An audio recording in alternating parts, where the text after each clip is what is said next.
Misaotran'Andriamanitrao nohony aminao nantsony anao itory siovavolombelony komandehana tanterao sai mijoro anao ho tena iraky Kristy izao ko misaotranao mivavaka hoay mitona sy mitarika ianompo iraray iezaka itombanda ijoroka hosa itorany Jesosy satria tsy fanahiosa fa mahery nomeny zaho sy anao ravaonan'olo tena denekeny ho tanatsika ny finomy ka ny asa fanompony ho tanterahitsika fô ka itoetro mahatoky mandra-piavin'izay andro izay tsy fanahiosa fa mahery nomeny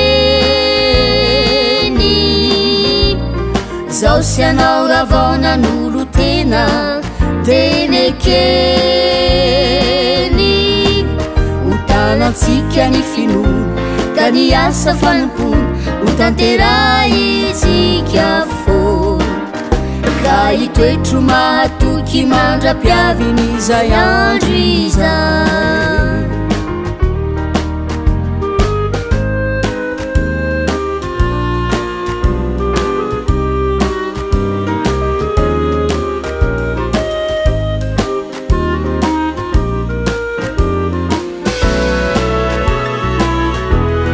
tsy fanahiosa fa mahery nomeny zaho sy anao ravaonan'olo tena denekeny ho tanatsika ny finomy ka ny asa fanompony ho tanterahitsika fô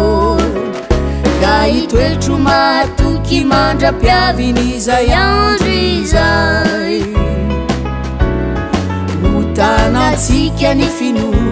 ka ny asa fanompony ho tanterahitsika fôny ka itoetro mahatoky mandra-piavin'izay andro izay ka itoetro mahatoky mandra-piavin'izay andro izay